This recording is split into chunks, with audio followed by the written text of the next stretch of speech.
Okay, so my sweater is finished and you can see it here in all its glory. I've actually turned it inside out because now we're going to weave in the ends. So the place where I start is the neck.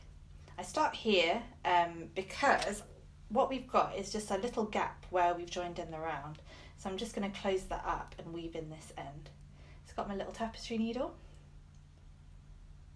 and I'm going to thread this up. The first thing I do is, my end is attached to this side, so I go into the other side, thread it through, go back through on this side again, thread it through, and I sort of close it. Now, again, I thread it through back to this side, and now it's time to actually weave in that end. So, weaving in ends is one of those things where everyone has their own methods for doing it. As long as it's kind of secure and invisible, then you're all good. But this is my way. So I find the little kind of pearl bumps here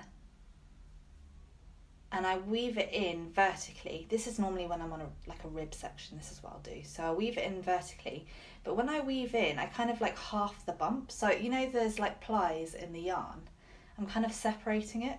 So if I was doing it on here, it's like I'm kind of separating the yarn. I'm doing the same on the pearl bump.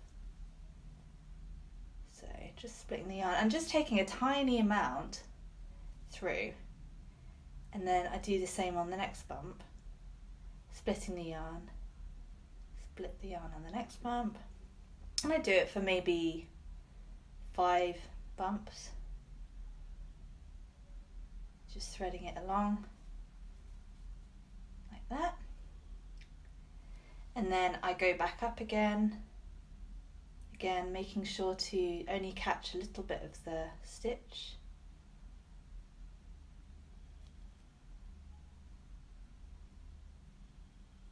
like that. That's the second time, and then I just go down a tiny little bit more, so maybe just like 2 bumps. Go. So that's kind of, you're not pulling it too tight, you want it to be an even tension, but that's all woven in now. And then from the other side, you can't tell. This is the area where we've woven it in and it just looks normal. So I'm just going to grab my scissors and I trim that off. There, all woven in.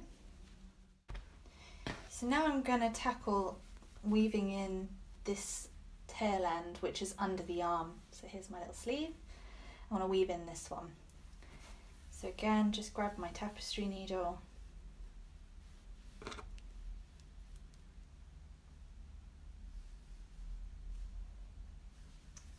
This time I'm going to weave it in diagonally. I'm going to use the same method where I'm just catching a little bit of the stitch, only like a tiny strand of it, but we're going to go diagonally this time.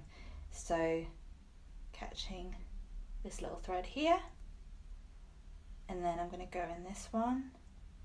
So you're kind of going like diagonally across, so into the next row below, but then the next stitch along essentially, to create that diagonal line. But you don't need to be precious about it, as long as you're going in a roughly diagonal direction and you're only catching a little bit of the stitch, you're all good. I'll catch one more.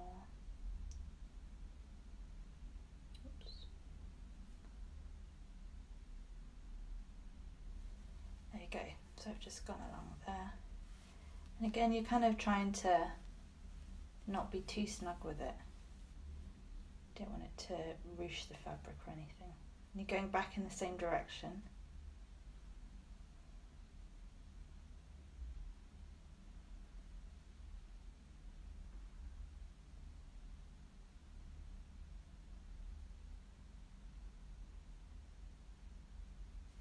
There you go.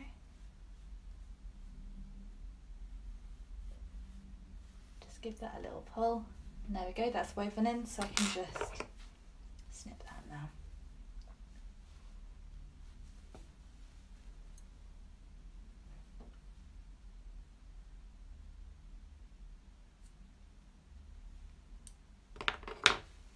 And then from this side, under the arm,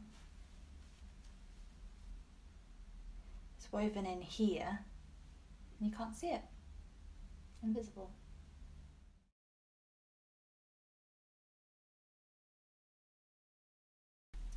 So I've woven in all the ends on my sweater, and so it's now time to block it. I have got a basin of water here. You might have a slightly larger one. I recommend that for your sweater, but for the purposes of filming I'm going to use this. I've got some wool wash. I'm just going to put a little bit in there. And then just give it a little swirl around. Now pop your sweater in. And don't wring the sweater, just kind of gently push it down. Like that. And you just want to make sure that it's saturated. I don't do anything to agitate the sweater at all. I just let it do its thing. So leave it soaking in the wool wash for about 15 minutes.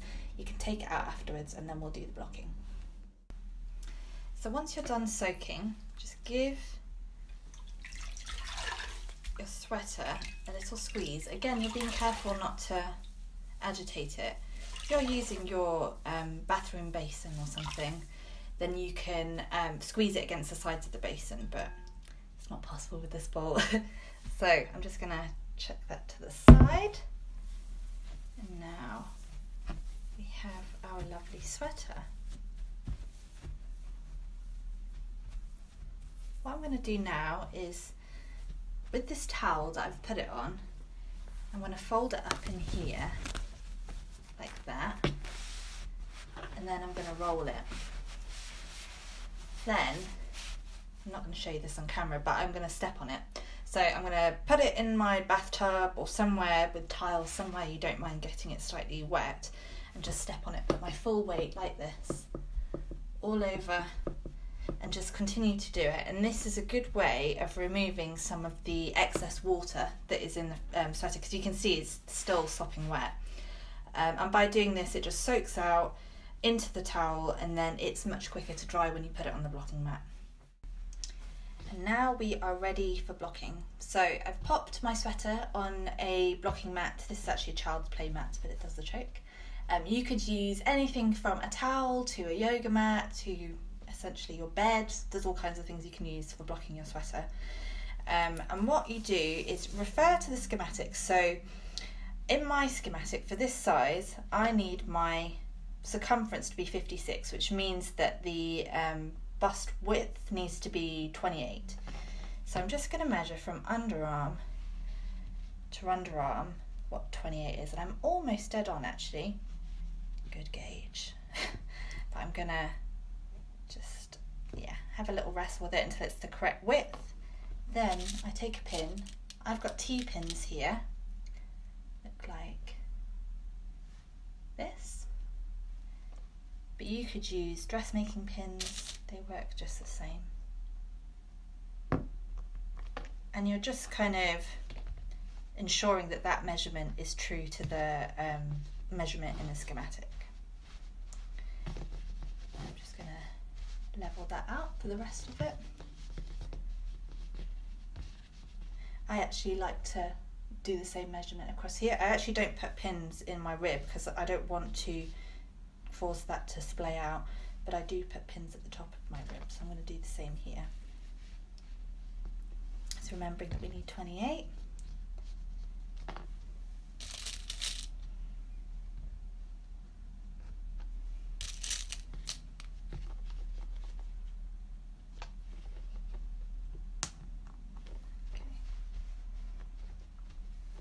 And then what I'm going to check now is the raglan depth.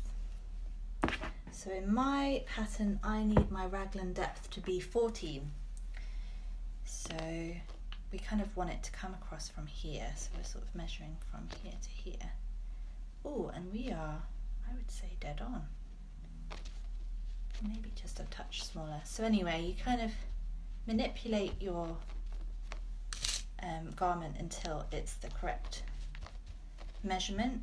And what I do, you know, like if this measurement was a little too much and you needed to kind of make it shorter, I just kind of do this thing where I kind of pat it, and it's almost like the stitches are manipulated into becoming a little bit shorter or wider or whatever you're trying to do.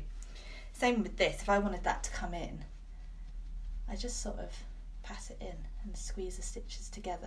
Because if we did that, it would be wrinkly. So just by patting it and making subtle movements, you can create whatever you want. That's as much as it is really. It's just a matter of checking your schematic, making sure that all your measurements line up, and then once it's all pinned out, you leave it to dry, and yeah, it should come out the size that you want it to.